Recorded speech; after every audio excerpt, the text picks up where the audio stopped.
classroom performance and achievement. These are two issues separated by huge disparities in our educational system. How we bridge the achievement gap for children of color will ultimately determine the success of America's future generations. We are pretending as if we don't know that kids in lower income communities have less well-prepared teachers. So we need schools that are student-centered and always factor in the human element.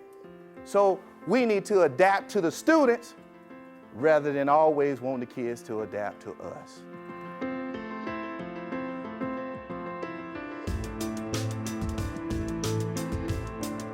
Teachers, have the high expectations of yourself. If you're going to expect them to jump high, you have to be up there to help them. Why does achievement gap exist? Teachers, whatever your profession is, counselors, administrators, whatever, you have been ill-prepared to work with populations that don't look like you. That is the reality chipping away at our education system stability. Many studies and statistics show there is a widening chasm that does not permit equitable education for children of various racial, ethnic, and socio-economic backgrounds.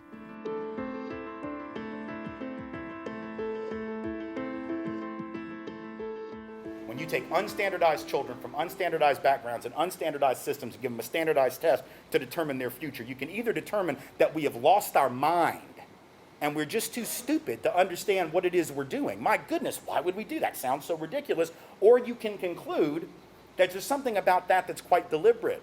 We used the word achievement gap, and I used it for this conference for one purpose only, and that was because if I called it a debt owed to low-income minorities and other people who haven't had opportunity, no one would show up.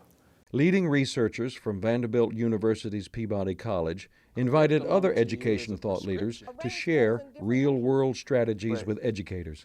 For several days, teachers and school administrators were given tools to help understand and bridge the achievement gap.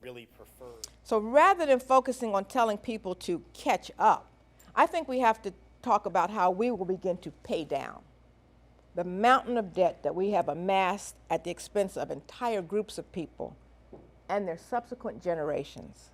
We have to get to move teachers to a place where they really get to relate to their students, know how to relate, but then not only relating just for relationship standpoint, but relationships to improve academic achievement, because students want to know, one, do you care about me first? And then if I know you care about me, then I'll go with you. Some factors that affect school performance may be beyond the control of the child or parents.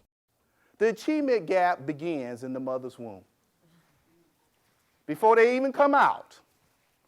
You know why? Healthcare, housing. Can you imagine a kid sitting in a classroom not having eaten since yesterday at 6 or 7 o'clock in the evening, and now you're at school at 9 o'clock the next morning, and you want them to pay attention 5 hours later? Not going to happen.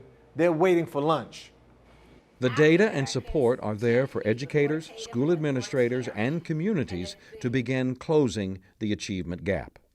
And if it's of interest to Vanderbilt, it becomes of interest to other institutions around the country. I think institutions of higher learning like Vanderbilt can work with their local school districts, and not only that, creating a workforce in terms of in-service teachers that work in these settings that will be able to hit the ground running. There may be a price to pay if we continue to undereducate children of color and underfund schools in their neighborhoods. Because in 25 years, it's going to be a half people of color, half white country. That's just a fact. If we are still as unequal, profoundly unequal then as we are today, we're not going to survive as a country. Bottom line, you can't maintain a healthy economy if half the population is twice as likely as the other half to be unemployed, 3 times as likely to be poor, 1/20th the net worth, double the rate of infant mortality, 9 years less life expectancy. You can't. So we have to have solidarity or we don't survive. I mean, it's that simple. It's equity or destruction. Those are the two choices, and that's it.